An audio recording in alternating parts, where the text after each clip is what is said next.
Aujourd'hui, c'est le culte spécifique pour l'Église persécutée. Donc, tous les chrétiens de France vont s'unir aujourd'hui pour pouvoir partager un peu ce qui se passe dans le monde au niveau du christianisme.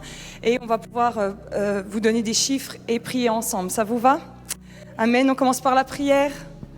Seigneur Jésus, merci pour ton Église. Merci Seigneur pour la chance de te connaître. C'est le plus grand trésor qu'on ait. Et Seigneur, je te remercie parce que, alors que pour certains, ils le voient comme un grand trésor, d'autres le voient comme une menace, mais ça veut dire que ça ne laisse pas indifférent. Et nous te remercions, Seigneur, parce qu'à la fin de l'histoire, tu vas gagner. Parce que même si tu es mort, tu as fini par ressusciter. Et nous croyons que quoi qu'il se passe dans le monde, tu auras le dernier mot. Amen. Amen. Donc voilà, donc c'est aujourd'hui le dimanche pour l'Église persécutée. Alors, je vais vous mettre la carte directement. Il y a 50 pays qui sont dans l'index de Portes Ouvertes. Portes Ouvertes, c'est l'ONG protestante qui soutient tous les chrétiens, donc toutes branches confondues. Ça peut être catholicisme, orthodoxie ou le protestantisme. Et donc, en fait, si vous regardez, il y a quand même beaucoup de pays où la foi n'est pas libre. Alors, dans cet index, quand on parle de persécution, on ne parle pas juste que vous recevez un mauvais commentaire sur les réseaux sociaux parce que vous êtes chrétien, oui. C'est-à-dire que c'est emprisonnement, viol, kidnapping et des choses de ce genre. Ok, ou assassinat, évidemment, d'accord ? Aujourd'hui, il y a 365 millions de chrétiens persécutés. C'est comme si les États-Unis entiers étaient persécutés à peu près. Les États-Unis sont un peu moins de 400 millions de personnes. Donc ça fait beaucoup. Oui. Et je pense que c'est important d'en parler parce que la Bible, elle nous dit, n'oubliez pas vos frères qui sont emprisonnés dans la foi. Vous êtes avec moi ? Et j'ai peur que nous, vous savez, dans notre petit confort, au final, on oublie. Alors des fois, moi, je râle parce que je me rends compte qu'il y a des choses qui sont faites contre le christianisme que je trouve pas cool. Vous avez remarqué que de plus en plus, notre parole, elle est amoindrie. Et en fait, l'Église persécutée, elle est un cadeau pour nous que si nous, on fait pas ce qu'il faut, voilà ce qui peut nous attendre. Oui ? Vous savez, si l'étau, il se resserre petit à petit, hein, c'est le but du diable. Donc, le premier pays, c'est la Corée du Nord. Et j'aimerais vous donner des chiffres pour la Corée du Nord. C'est le premier pays le plus persécuté au monde. Et sur 26 millions d'habitants, il y a quand même 400 000 chrétiens. Mais ce sont ceux qu'on a réussi à répertorier parce qu'en fait, c'est tellement une église souterraine que ce n'est pas évident. Mais ça veut dire que ça fait 1,5% de la population. Ça veut dire qu'en Corée du Nord, il y a plus de chrétiens qu'en France. Ils sont torturés, ils sont emprisonnés, on les fait disparaître. Hein, vous savez comment c'est, hein, ils disparaissent, on ne sait jamais comment. Et ça m'a fait réfléchir pour d'autres pays. Par exemple, je vais vous prendre un pays comme le Mozambique, qui a 34 millions d'habitants et 19,2 millions de chrétiens, ce qui fait plus de 56%. Et pourtant, ils se font brûler leur village, crucifiés vivants, découpés, et ils sont 56,5%. Vous pouvez tout retrouver les chiffres, vous savez, dans l'index mondial de Portes Ouvertes. Et alors ce matin, c'est pas filmé, ça permet ça. Dans notre église, nous avons des gens de l'Érythrée, ils peuvent se lever, les gens de l'Érythrée, voilà, qui viennent d'un pays persécuté aussi. Voilà. Il y a Sium et puis Kébron, ils vont venir prier tout à l'heure aussi. Donc Sium, lui, il a fait 7 ans de prison pour sa foi en Érythrée. Sauf que, en parlant avec Sium, il me disait que sa condition était un peu plus évidente que les autres parce que lui, il était en prison alors que beaucoup de ses collègues étaient dans les conteneurs. C'est ça, hein, les conteneurs en plein soleil. L'Érythrée est ceux qui emprisonnent de façon le plus barbare les chrétiens. Ils les mettent dans les conteneurs en plein soleil. Voilà. Et puis, c'est un peu le principe de ce qu'on fait un peu aux animaux. J'aimerais que tu peux... pardon, non, c'est moi qui ai le truc, pardon. Alors, j'aimerais vous dire qu'en fait, la souffrance, elle fait partie intégrante de la vie du chrétien et je ne sais pas pourquoi, et je suis un peu désolée de ça, on ne l'enseigne pas assez, en fait. Le christianisme, c'est la vie, c'est la paix, c'est la joie, c'est la liberté et c'est aussi un prix payé. Il est marqué dans Jean 16, verset 33, « Je vous ai dit ces choses afin que vous ayez la paix. » Dites avec moi la paix. La paix. « Vous aurez des tribulations dans le monde, mais prenez courage, j'ai vaincu le monde. » Imaginez si moi je viens vous voir puis je vous dis « Bon, reste tranquille, hein, tu vas mourir écartelé. » Et c'est un peu ce que Jésus fait. Vous avez déjà lu la Bible? Des fois, la Bible, elle est... Enfin, des fois, je dis des choses à Dieu, je lui dis « Jésus, j'ai du mal à te comprendre. » Tu lis la Bible et tu te dis, Dieu, il te dit de tendre l'autre joue à ton ennemi. Je ne sais pas trop, moi, en fait. Enfin, si tu me mets 3 claques, il se peut que je t'en mette une 4e, en fait. Et Jésus, pourtant, il dit non. La Bible, elle est particulière. Hein. Notre Dieu, c'est un royaume où si tu donnes ta vie, tu la retrouves. Dans toutes les autres religions, tu peux tuer pour ta religion. Nous sommes la seule religion où c'est nous qui mourrons pour les autres. C'est pas vrai ? C'est important de rappeler ce qu'est le christianisme. Hein. Le christianisme, c'est Jésus qui est mort. Dis à ton voisin, il est mort. Et il est mort, mais avant de mourir, on ne l'a pas juste tué avec une balle, il a souffert. On l'a fouetté avec, vous savez, les fouets qui ont des crochets comme ça, et ça a arraché sa chair. Ça, c'est ce que Jésus a vécu, oui. Alors vous allez me dire, j'aime pas trop ton truc, Johanna, et puis papa, il va me dire, bon, Johanna, dimanche prochain, on aura les 3/4 de l'église en moins, merci beaucoup. Mais non, en fait, on a remarqué une chose, et Hume me le disait, c'est que si tu enseignes bien l'église sur sa mission, qu'elle va déranger le monde des ténèbres, et qu'il se peut qu'elle soit persécutée, l'église devient plus forte. Mais si tu passes ton temps à dire à l'église « Tout ira bien, Jésus il est gentil, tu n'auras pas de problème », eh bien tu fais de l'église des faibles. On est fait pour la guerre, c'est pas vrai? Amen. Donc, il y a ce verset aussi qui dit « Si le monde vous déteste, sachez qu'il m'a aussi détesté avant vous. » Si vous étiez du monde, le monde il vous aimerait, car vous seriez à lui. Vous n'êtes pas du monde, mais je vous ai choisi du milieu du monde. C'est pour cela que le monde vous déteste. Souvenez-vous de la parole que je vous ai dit. Le serviteur, il n'est pas plus grand que son maître. S'ils m'ont persécuté, ils vous persécuteront. Qui peut dire qu'à un petit niveau, il a déjà vécu des trucs pas cool à cause de sa foi? Ben oui, hein. Vous savez, moi j'ai un grand respect pour les gens qui sortent de l'islam, hein. Il m'a dit, tu sais ce que c'est, Johanna, un mariage qu'avec de la pizza, avec ma femme, moi, et puis quelques amis qui ont eu le courage de venir parce que les autres ont eu la trouille. Ils sont en France, ceux-là. Hein. Kebron qui s'est levé tout à l'heure, c'est un ado de 19 ans, mais Kebron a fait 6 mois de prison pour sa foi. Est-ce que vous et moi, on a fait ça? Ça fait réfléchir, hein? Ça fait réfléchir. Du reste, tous ceux qui veulent vivre avec piété en Jésus-Christ seront persécutés. Alors tu dis à ton voisin, si tu vis bien, tu vas déranger. À partir du moment où vous avez eu des chrétiens qui, au Mexique et tout, ont été sortir des cartels des jeunes de la drogue, vous pensez que tout ce qui est mafia était content ? Quand des chrétiens vont chercher des filles qui sont dans le trafic humain, le trafic sexuel, vous pensez qu'on les laisse tranquilles après, les chrétiens? Vous savez, moi j'écoute Heidi Baker, c'est une de mes missionnaires préférées, on va dire que c'est un peu la mère Teresa des protestants. Heidi Baker, actuellement, elle est au Mozambique, et puis ils brûlent leur village, mais ils en laissent toujours 1 ou 2 vivants pour semer la terreur, pour qu'ils aillent raconter ce qui s'est passé. Et quand ils fuient, ils arrivent au centre, elle a un grand centre, ils fuient leur village, ils arrivent au centre. Elle dit, ils sont tellement choqués de ce qui s'est passé, parce qu'ils découpent leurs enfants, des choses graves. Hein. Vous savez, ça m'énerve qu'on n'en parle pas aux infos. Vous êtes d'accord avec moi? Ça, vous savez, le diable, il est malin. Hein. Il sait cacher ses œuvres.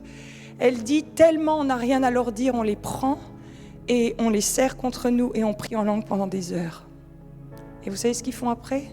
Ils se relèvent, et comme ils parlent portugais là-bas au Mozambique, Heidi Baker, il l'appelle Mama Aida.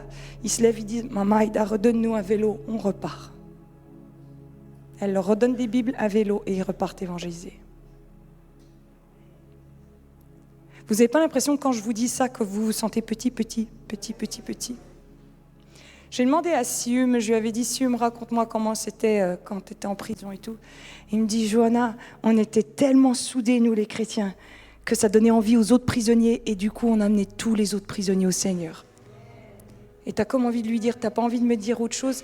Il y a une foi très profonde quand tu es persécuté. Tu sais quoi, quand tu es persécuté et que tu continues à dire loué soit l'Éternel, le diable, il ne peut plus rien. Ça y est, il a perdu. Amen. Amen. Mes bien-aimés, ne soyez pas surpris de la fournaise qui sévit parmi vous pour vous éprouver, comme si vous arrivait quelque chose d'étrange. C'est-à-dire, il dit, ne soyez pas surpris si vous êtes persécutés.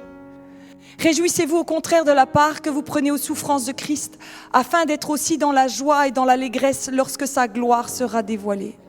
Si vous êtes insultés à cause du nom de Christ, vous êtes, dites avec moi, heureux.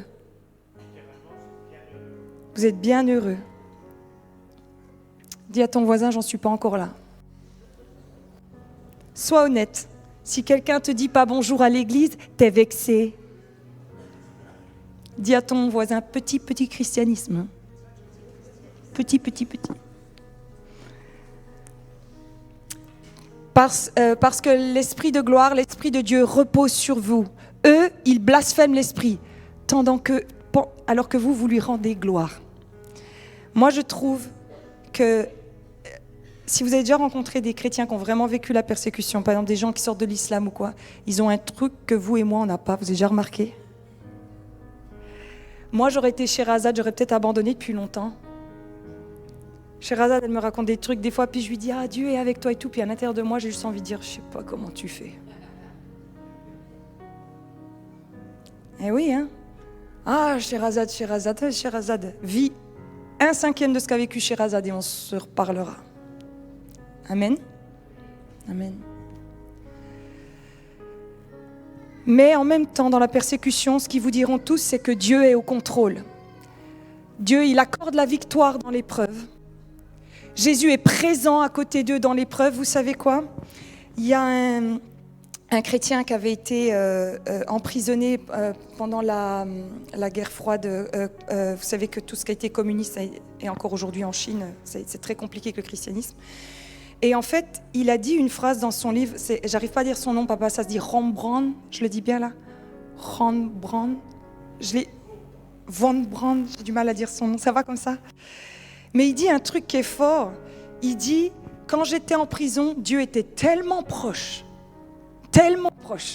que quand je suis sortie de prison, ces temps avec lui me manquaient. Tellement Dieu se fait proche. Ils avaient mis un autre chrétien dans un cachot, le but c'est de les rendre fous, ils les mettent dans un cachot. Et quand il est sorti, donc il n'est jamais devenu fou et tout, et quand il est sorti par la cour, et il connaissait la cour et tout, et puis un des gardiens lui a dit, mais comment tu connais la cour? Et en fait, il a cru tout le long qu'il avait une fenêtre à travers son cachot. Dieu lui avait fait voir voir le soleil se lever, se coucher, tout le long, miraculeusement à travers le mur. Il n'est jamais devenu fou, il avait une fenêtre. Alors on dit amen, mais il faut quand même se taper la prison, hein, oui. Parce que les prisons dans ces pays-là, excusez-moi, hein, il n'y a pas Netflix et la salle de muscu comme en France. Hein. C'est des prisons très compliquées. C'est ta famille qui doit t'amener à manger, sinon tu ne manges pas. Sium, il me disait qu'ils avaient tous des pages de la Bible qu'ils cachaient, puis ils se la faisaient tourner dans la prison. Et puis vous et moi, on ne lit pas la Bible tous les jours. Dis à ton voisin la honte. La honte. Et s'il se faisait choper avec la Bible, vous faisiez taper, hein, c'est ça, Kebron. Voilà, il se faisait taper après, s'il se faisait choper. Il y a une joie de souffrir pour Christ. Tu sais que quand tu vis pour Christ, tu ne vis pas pour toi. Et vous savez ce qui est marrant, j'ai remarqué une chose. Vous et moi, on aime tous regarder les films où à la fin, vous savez, comme Gladiator, le héros, il meurt pour tout le monde. C'est pas vrai? Hein? Jack, qui donne sa vie pour Rose de Whittaker dans Titanic. Parce qu'au fond de nous, je pense qu'il y a quelque chose au fond de nous. On sait qu'on est fait pour donner notre vie pour un autre, pour une cause beaucoup plus grande. Vous savez, un jour, je ne sais pas si vous connaissez un petit peu dans l'histoire, Gandhi, donc c'est un hindou, Et Gandhi, en fait, les Anglais, pendant 300 ans, ils ont gouverné l'Inde. Enfin, gouverné, c'était comme ça dans le temps. Puis Gandhi va se lever pour faire en sorte que les Anglais s'en aillent, mais il va se lever sans violence. Et un jour, il est interrogé par un journaliste, et Gandhi, il a dit « J'aime beaucoup votre Christ quand je lis vos écritures, mais je n'ai rencontré aucun chrétien, du coup je suis resté bouddhiste. » Parce qu'il avait rencontré des chrétiens qui oppressaient le peuple, d'accord ? Mais il aimait le Christ. Et Gandhi a été prêt à payer un prix, puis il trouvait ça dans le Christ, mais il n'a pas réussi à se positionner. Mais au fond de lui, il savait que les enseignements du Christ étaient vrais. Et comme après, vous savez, il y a eu un clash entre les musulmans et les hindous qui existe encore aujourd'hui. Après, vous savez, ils ont découpé l'Inde, ils ont créé le Pakistan, où ils ont mis tous les musulmans et puis l'Inde. Et puis les Indiens, ils venaient, ils pleuraient auprès de Gandhi de ce que les musulmans leur faisaient et tout ça. Et un jour, il y a un Indien qui vient vers Gandhi puis qui lui dit, ils ont tué mon fils. Et Gandhi va lui dire, alors va dans un orphelinat musulman et adopte un enfant musulman. Vous voyez comment ça marche à l'envers. Et il lui a dit, élève-le comme ton fils. Et quand vous lisez les histoires de l'Église persécutée, moi, ça me garde humble. Je crois qu'il faudrait tous qu'on regarde de temps en temps des histoires de l'Église persécutée. De filles violées pour leur foi, et c'est des ados, hein, ils kidnappent des ados. Ils les violent parce qu'ils savent très bien, vous savez, hein, le viol, c'est la façon de marquer leur territoire, c'est démoniaque. Et elles restent chrétiennes et elles ne renient pas leur foi. Et ils les gardent jusqu'à ce qu'elles plient genoux. Elles ne le font pas. Elles ont 14, 15, 16 ans. Les promesses de la vie éternelle. Ce qui m'a touchée avec la famille de Sium et de Kébron, c'est que c'est des gens qui sont branchés sur l'éternité. Si vous leur parlez, ils ne sont pas dans le bling-bling, ils ne sont pas dans maintenant, ils ne sont pas dans ce qu'on leur fait pas ou quoi. Ils vont toujours vous ramener à dire notre patrie, c'est le ciel. Et on regarde loin devant. Dis à ton voisin, loin devant. Loin devant. Portes ouvertes, principalement, comment ils évaluent la persécution? Ils l'évaluent sur tout ce qui est attaque sur les églises, tout ce qui est attaque sur le corps, tout ce qui est attaque sur les droits humains. Par exemple, ils n'ont pas le droit d'aller à l'école ou des choses comme ça, d'accord? Donc c'est de la persécution assez importante. Donc vous voyez les pays, Corée du Nord, Somalie. Alors Somalie, on estime qu'il n'y a presque pas du tout de chrétiens. Ils sont tués tout le temps, tout de suite, massacrés. La Libye, l'Érythrée, du coup l'Érythrée est quand même en 4e position. Hein. Le Yémen, le Nigeria, alors je vous montrerai tout à l'heure, le Nigeria est le pays qui tue le plus de chrétiens. C'est eux qui tuent le plus. Il y en a eu plus de 3000 de tués rien qu'au Nigeria cette année. Je vous montrerai tout à l'heure. On a le Pakistan, d'accord, le Soudan, l'Iran, l'Afghanistan, l'Inde, la Syrie, l'Arabie Saoudite. Vous savez l'Arabie Saoudite, hein, avec leurs millions, là, leurs milliards. Hein, vous inquiétez pas, hein, ils font des trucs moches. Le Mali, l'Algérie. Alors l'Algérie, sachez que cette année, toutes les églises protestantes évangéliques ont été fermées et ils ont gardé que 4 églises officielles où c'est l'État qui donne les lois. Toutes les églises en Algérie, sur Azad, sont fermées cette année parce qu'il y avait un taux important de conversion et ils ont serré la vis. On a, excusez-moi, j'en étais où? Les Maldives. Les Maldives, vous allez en vacances aux Maldives?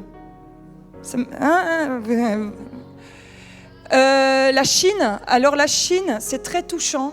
La Chine, on estime que dans quelques années, ils ont un tel réveil souterrain qu'ils seront 300 millions de chrétiens d'ici quelques années. En fait, ils n'arrivent pas à les arrêter. Alors, il y a beaucoup d'oppression, il y a beaucoup de choses comme ça, mais l'église de Chine, elle grandit d'une façon très, très importante. Pardon, je vous donnerai les chiffres juste après. Donc, voilà. Donc, bon, je vais vite, hein. Mais vous avez quand même comme le Maroc, le Niger, l'Éthiopie quand même, hein. Alors que, bon, la Tunisie, la Colombie, le Vietnam, l'Égypte. On va tous en vacances en Égypte, non? Bon, bah oui, non. Pas tous, on s'est compris. Mais bon, voilà. Tu peux me mettre une autre des fiches. Tu pourras les mettre les unes après les autres, ne te pose pas de questions. Voilà. Les pays où le plus grand nombre de chrétiens sont détenus, c'est en Inde, Actuellement, il y en a 2332. Et sinon, c'est le Nicaragua, le Laos, Cuba, l'Iran, Chine, Pakistan et Érythrée. Érythrée, donc ils sont 400, dont Sium qui en faisait partie. Les pasteurs en Érythrée restent 20 ans, c'est ça, Kebron? Voilà. Alors il y a des pétitions qui sont faites pour que la communauté internationale puisse faire pression, mais ça veut quand même dire qu'il y a des pasteurs qui sont là depuis 20 ans. Et en Érythrée, tous les ans, vous avez un entretien, et ils vous redemandent si vous abdiquez. Si vous dites non, vous repartez pour 1 an. Eh bien, ça fait 20 ans qu'ils n'abdiquent pas. Franchement, ouais, amen. Enfin, chapeau, hein, chapeau. Une autre, vas-y, Lucas, tu peux mettre la prochaine, merci. Tu es un super technicien, Lucas. Et en plus, tu es célibataire, je le dis à tout le monde. Le pays où le plus grand nombre de chrétiens sont kidnappés, c'est le Nigeria, avec 3300, et principalement, ils kidnappent les petites filles. Elles servent d'esclaves sexuels. Et elles renient pas leur foi. Moi, ça me fait... Enfin, bref. Donc, il y a l'Iran. Alors, l'Iran, c'est pas évident parce c'est des pays où on a du mal à avoir certains chiffres. Mais en tous les cas, dès qu'ils les ont, voilà, c'est 12. Au Tchad, ils sont 13. En Ouganda, 32. Le Congo. Vous savez ce qui se passe au Congo actuellement? Hein, c'est peut-être, pour moi, c'est la plus gros clash actuel qui se passe. Enfin, je sais pas, on n'en parle pas aux infos, mais entre eux, c'est terrible, enfin, ce qui se passe. La Centrafrique, le Pakistan. Tu peux me mettre le prochain, s'il te plaît, Lucas, merci. Voilà, le pays où il y a le plus de chrétiens tués, donc c'est le Nigeria, avec 4000 chrétiens tués cette année. Alors, vous voyez qu'il y en a presque 5000, mais ça veut dire qu'il y en a 4000 rien qu'au Nigeria. Donc, et la façon de tuer, je vous l'épargne un petit peu, parce qu'il y a des enfants, mais c'est pas juste une balle dans la tête, on est d'accord? Ils y vont à la machette et tout ça. Donc, pareil, au Congo, 261 quand même. C'est incroyable ça. Le Cameroun, elle avait raison, hein. La dernière fois, Cameroun, 27 chrétiens ont été tués quand même. C'est ça, c'est Boko Haram, hein. C'est ça. Hein, et tu as raison, il y a bien 17 millions de chrétiens quand même.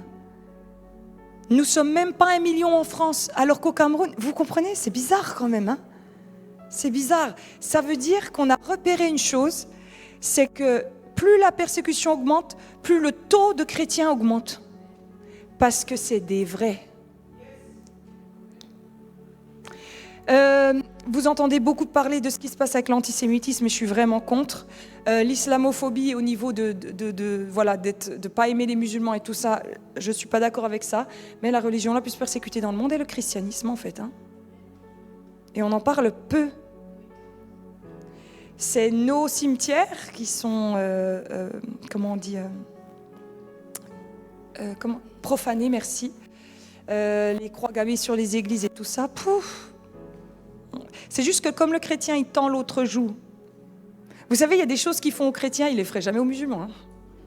Ah ben ça. Vous voyez, parce qu'ils savent que nous, on ne répond pas. Ce qui est très bien d'ailleurs, oui.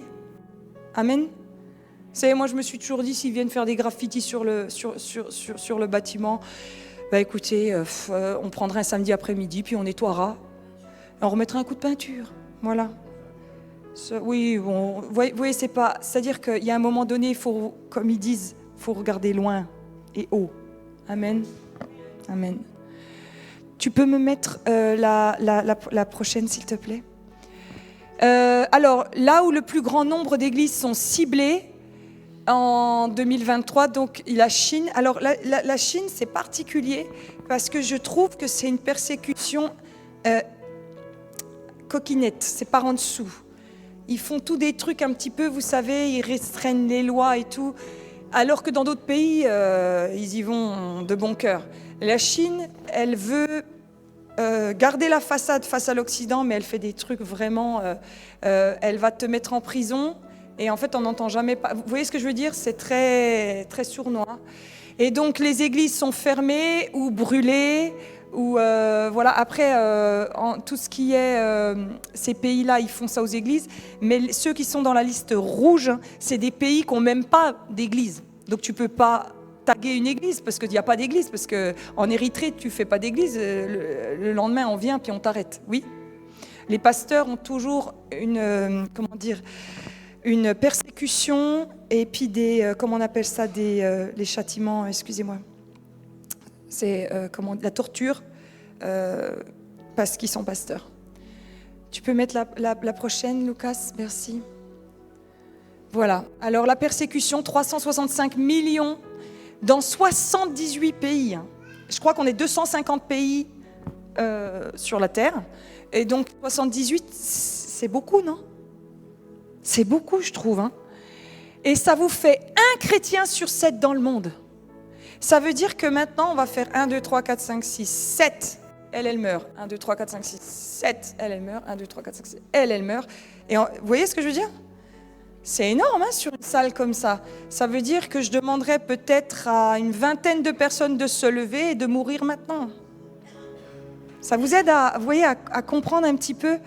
On a de la chance hein, là où on est voilà. Alors cette année, il y a eu presque 5000 chrétiens tués, ce qui fait 13 par jour. Moi, franchement, je vais vous dire quelque chose, ça m'énerve que les médias, ils n'en parlent pas. Il y a peut-être un peu CNews de temps en temps, quand c'est la journée officielle pour les chrétiens persécutés. Mais on n'en parle pas. Et par contre, on vous fait un scandale si jamais, vous me permettez, une fille a mis un voile dans un lycée, elle n'aurait pas dû. Je trouve pas ça juste, en fait. Soit tu es journaliste et puis tu dis les faits, tu dis les vraies choses, soit tu n'es pas journaliste, en fait. Vous savez, quand il y a eu les élections avec Trump, tout le monde a dit il passera jamais, il passera jamais. Et il est passé, tu as envie de dire, votre boulot, il est fait comment, en fait? Parce que moi, je veux des infos, en fait. Donnez-moi des infos. Même la guerre Ukraine-Russie, tu sais plus ce qui est vrai, c'est pas vrai. Tu sais plus si c'est Israël qui a bombardé le premier ou si c'est... On sait plus, en fait. Donc, du coup... Là, j'aime bien cette ONG parce qu'ils sont sur le terrain et c'est des chiffres qu'ils ont. Mais ça, comme ils ont dit, c'est des chiffres de gens qu'ils ont. On ne compte pas tous ceux qui ne savent pas. Vous voyez ce que je veux dire? Donc, il y a eu 14 766 églises ciblées et c'est un nombre record. Depuis que l'ONG elle existe, ils n'ont jamais eu autant d'églises qui ont été ciblées. Il y a eu 4125 chrétiens détenus, dont la moitié sont en Inde. Ah oui, oui, oui. Nous, on croit que tout ce qui est zen et tout ça vient de l'Inde. Eh bien, Noémie, elle a été missionnaire un coup là-bas. Elle est là-bas, c'est pas si... Si vous êtes veuve, mesdames, vous êtes fichus. Hein. Fichus. Hein. Vous êtes habillés en blanc, vous êtes dans la rue, vous êtes un chien. Hein. C'est compliqué, hein.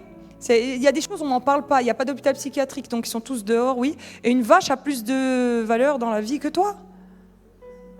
Hein? Alors, moi, c'est pour ça que quand je vais dans Belfort, puis il y a la boutique, le zen avec le petit bonhomme comme ça. Viens te détendre. On ne détend que dalle. Enfin, non, mais il faut dire les vérités, c'est pas vrai? L'Occident, il faut se réveiller. Il faut se réveiller. OK? Et 3906 chrétiens kidnappés, dont donc 3300 qui sont au Nigeria, et la plupart sont des petites filles. On peut revenir à mon PowerPoint maintenant, Lucas. T'es formidable, Lucas. Vraiment, t'es le meilleur technicien du monde. Hein. Merci. Merci, Lucas. Donc voilà, je vous ai mis les versets. Et puis, pour dire que Dieu est au contrôle, j'aimerais qu'on lise ces versets. Qui nous séparera de l'amour de Christ?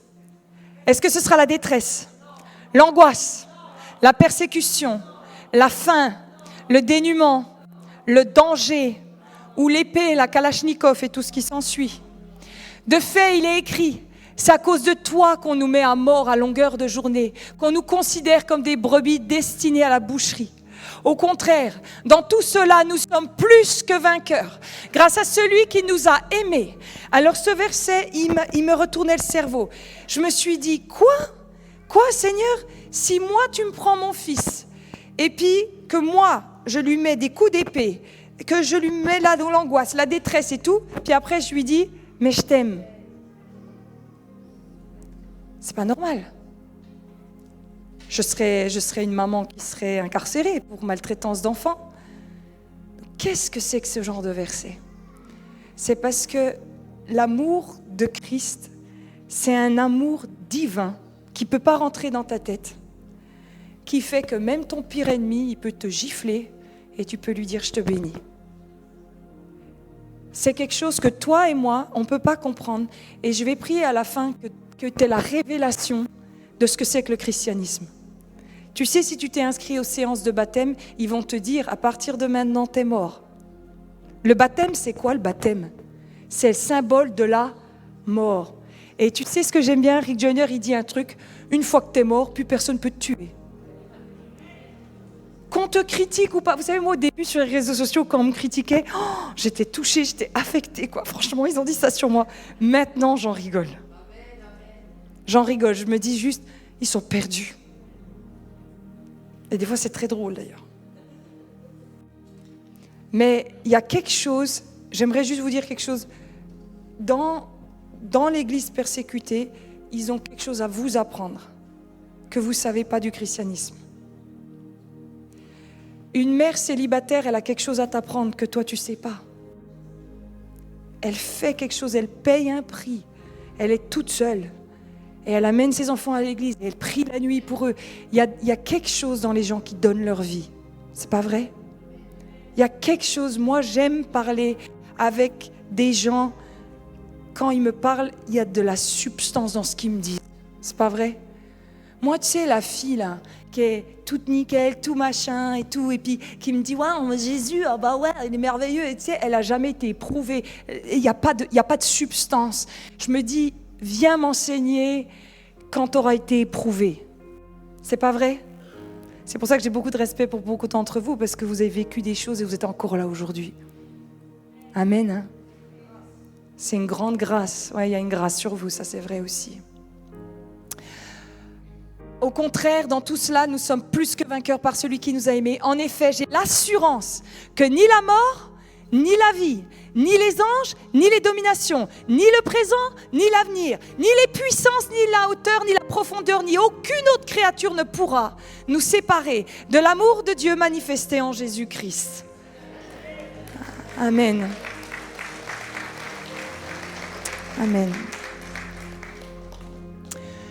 Alors, Matthieu 5, mon père il en a parlé la semaine dernière, Matthieu 5, c'est un chapitre que mes parents m'ont fait apprendre quand j'étais petite. C'est les béatitudes. Bienheureux les miséricordieux. Comment? Par cœur, oui. J'ai dit autre chose? Ah oui.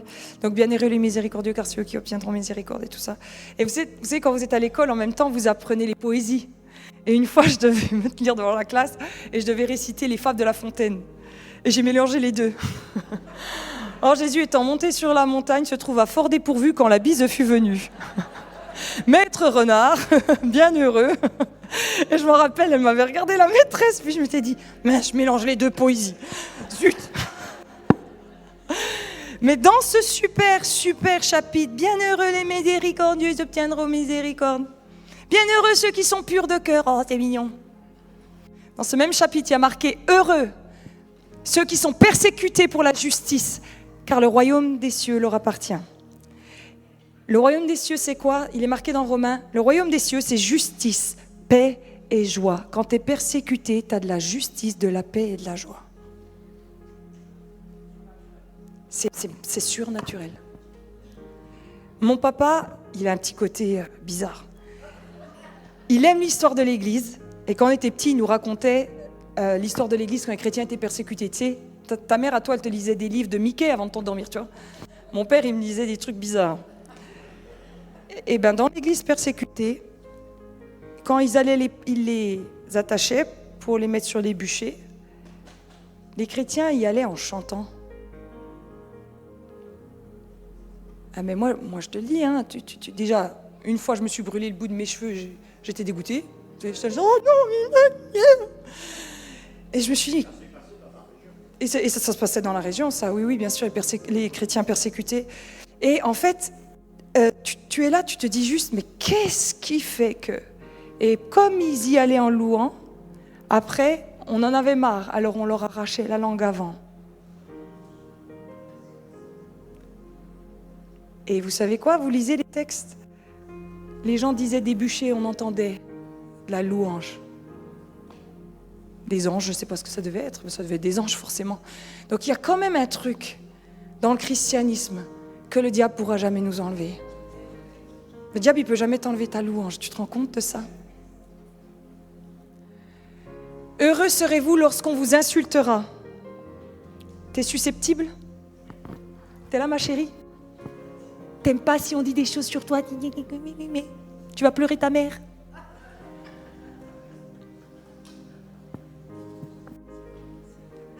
Eh ouais. C'est que t'es pas arrivé au niveau du christianisme. Hein.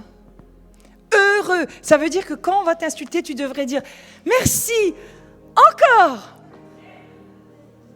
On sourit là, mais en fait, ça veut quand même dire, moi, comment je l'interprète, ça veut dire, je te dérange, Satan? T'es pas content?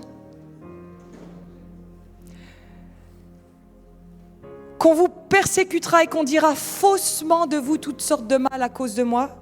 J'aimerais vous dire quelque chose, la persécution qui arrive pour les chrétiens en Occident, puis elle est déjà là, ce sera des faux comptes, des fausses accusations. Soyez vigilants, soyez très vigilants. Vous savez, un coup, Colette, elle m'a dit, moi, Johanna, quand je vois sur les réseaux sociaux des choses dire sur les pasteurs, le Seigneur, il me dit, n'écoute pas. Tu sais pas si c'est vrai ou pas vrai. Yes? Tu sais pas en fait. Hein. Donc faites attention à ce qu'on vous rapporte. Hein. C'est juste qu'il y a des trucs où vous allez être accusé faussement.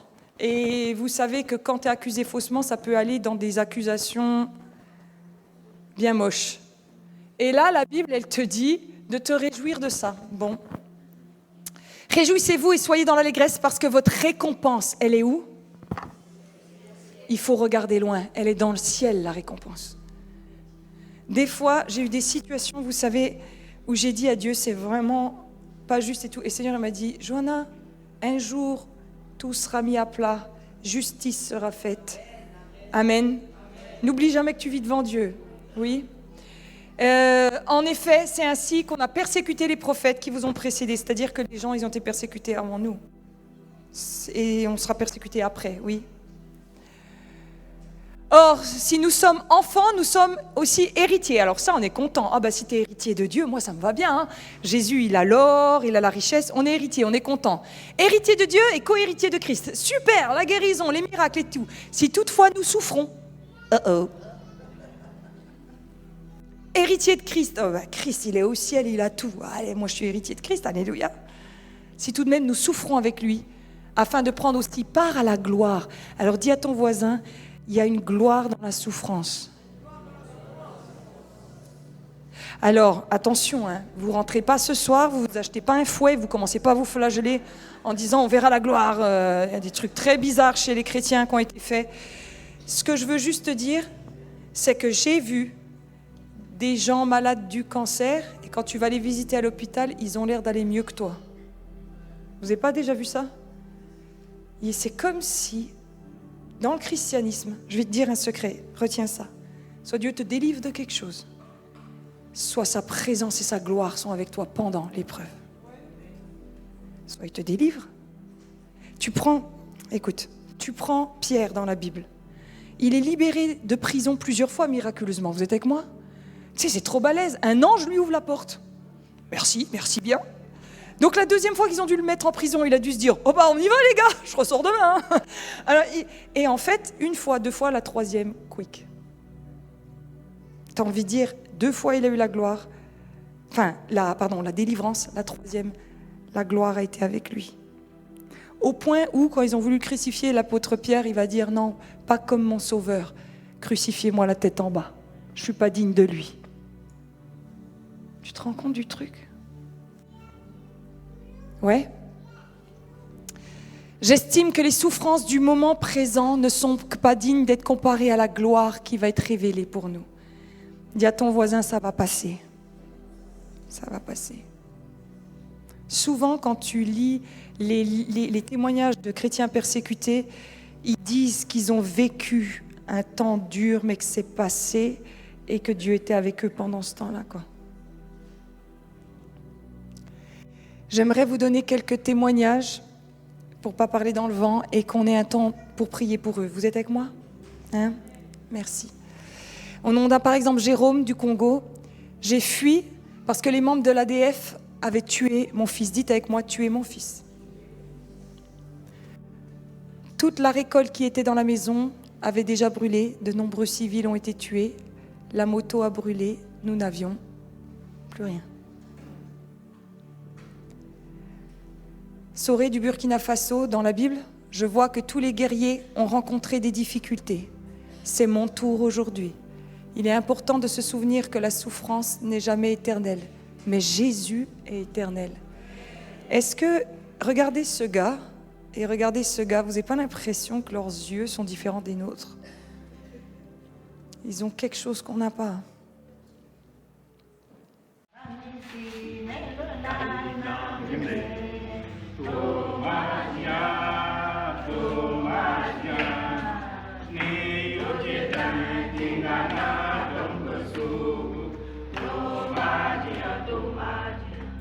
Autour de minuit, des extrémistes Fulani sont arrivés avec des lampes torches, cherchant des gens à tuer. Mon frère a bloqué la porte pour les empêcher d'entrer. Ils lui ont tiré dessus à travers la porte.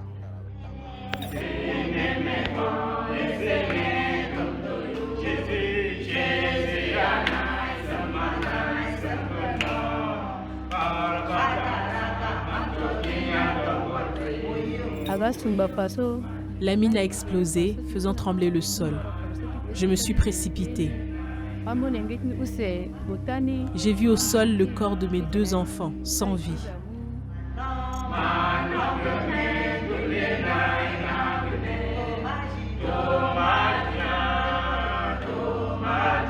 Les djihadistes nous ont allongés sur le sol. Ils ont dit qu'ils allaient nous rassembler dans l'église, tout asperger d'essence et mettre le feu.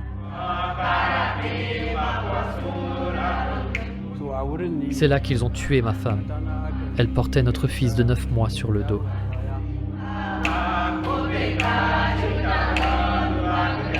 Mon mari dormait quand ils ont pénétré dans la maison. Ils l'ont abattu.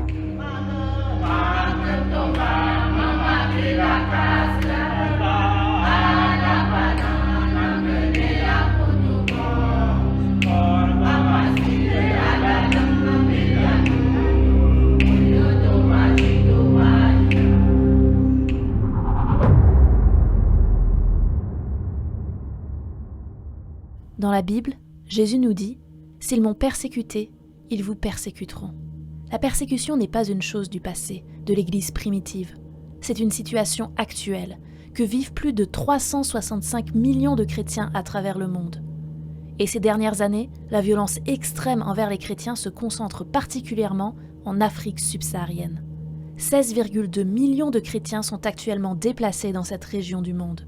Nous nous sommes rendus à la rencontre du pasteur Barnabas, dans un camp de déplacés de Benue, au Nigeria. C'est ici que nous vivons, dans un camp de déplacés internes. Cela fait environ 4 ans maintenant, presque 5. Tous les gens que vous voyez ici, nous sommes tous chrétiens. Et nous sommes déplacés à cause des violences. Nous pensons qu'ils sont contre les chrétiens. Lorsqu'ils viennent nous attaquer, ils nous appellent Kapari. Cela veut dire des sans religion. Pour eux, nous sommes des moins que rien. Ils ciblent directement les chrétiens. Barnabas a perdu l'un de ses frères et sa belle-sœur lors d'une attaque. Lui-même a été gravement blessé au bras. Il en garde les séquelles.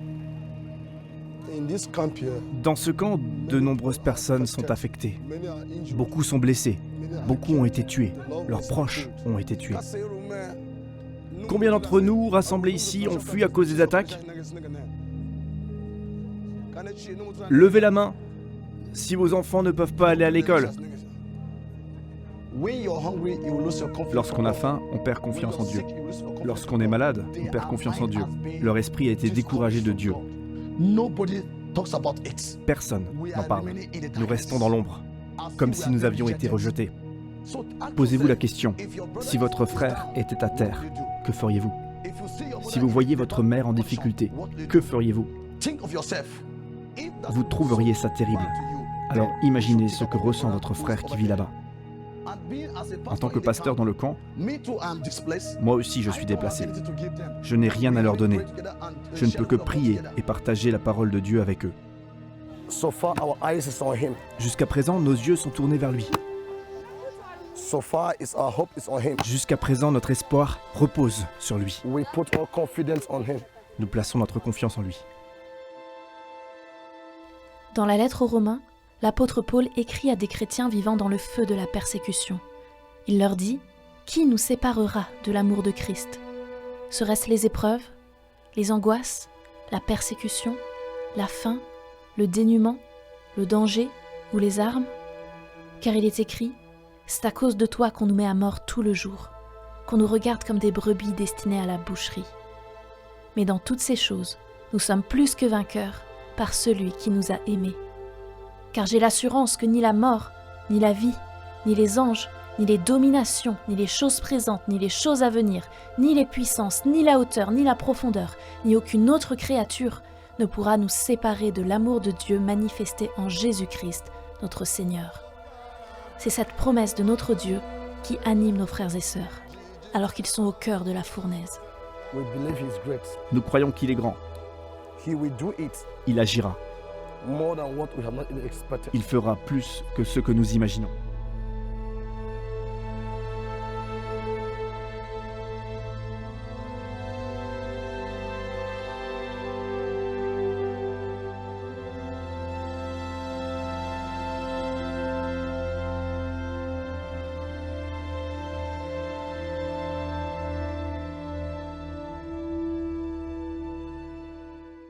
Donc j'ai demandé à Kebron et à Sium s'ils peuvent prier. Et je vais vous demander, pour une fois, on ne va pas prier pour nous. Ça vous dit? On va prier pour l'Église persécutée. Vous allez juste imaginer que c'est votre mère ou votre sœur, et c'est le cas d'ailleurs. Amen, c'est le cas. Et on va prier qu'ils soient gardés, libérés, protégés. Amen. Vous prenez autorité sur tout démon. Et puis, on va se laisser guider par la prière. Tu veux commencer, toi? Qu'est-ce que vous avez prévu? D'accord, ok, bah vas-y. Toi, tu pries et il traduit. Okay. Dis-lui de faire une phrase, toi une phrase, comme ça, il y a le temps.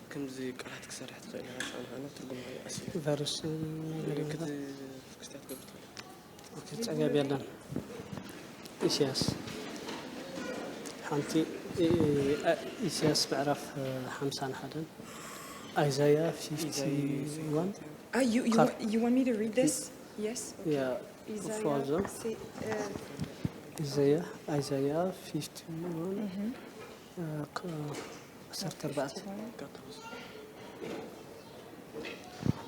c'est la Moussa. Il veut Sium que je vous lise Ésaïe 51 au verset 14. Et il avait ce passage. Tous les passages que je vous ai lus, c'est lui qui les a envoyés. Le prisonnier désespéré va bientôt être libéré. Il ne mourra pas dans sa prison et ne manquera plus de nourriture. Amen. Alléluia. እግዚአብሔር አቦና ነመስግነካ ኣለና ስለዚ ግዜ እዚ ከምዚ ጌርካ ክትገልጽ ዝኽኣልካ ጎይታ ደጊመ ክብርበካ ኣለኹ ወጎይታ ሕጂ ድማ ኣብ እስር ቤት ኣብ ዝተፈላለየ ሃገራት ዝርከቡ ትርጉም ኣሎ ኣብ ዝተፈላለየ ሃገራት ዝርከቡ እግዚአብሔር አቦ ተሓያዊቲ ኢትካሊእካ ከም ጴጥሮስ ካብ ቤት ማእሰርቲ ዘውፃኻዮ እግዚአብሔር አቦ መልአኽካ ሊእካ እግዚአብሔር ኣብ መከራ ዝርከቡ በጌታ በኢየሱስ ክርስቶስ ስም ክወፁ ይእዝዝ ኣለኹ እግዚአብሔር አቦ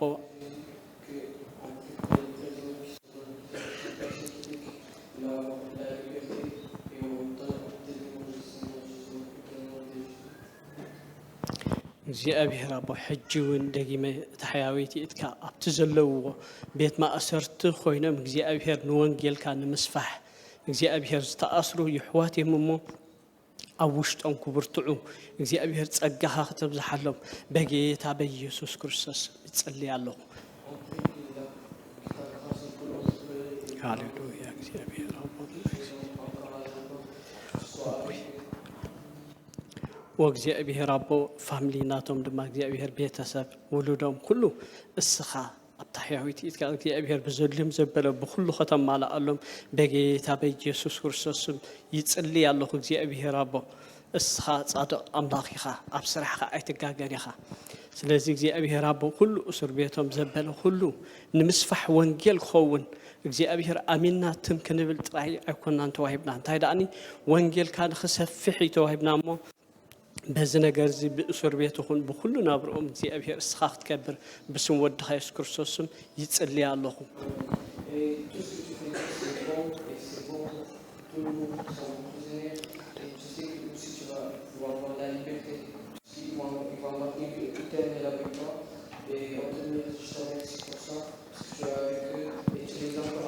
Alléluia.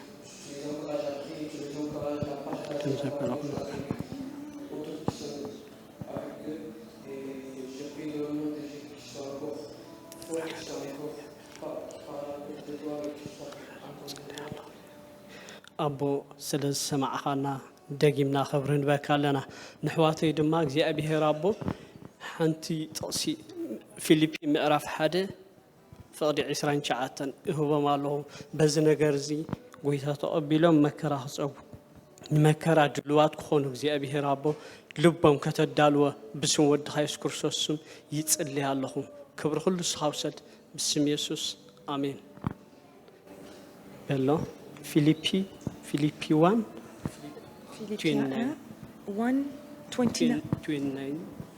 Philippiens 1, 29. Philippiens 1, 29, il a ça pour la congrégation. C'est lui qui vous a donné non seulement de croire au Christ, mais encore de souffrir pour lui.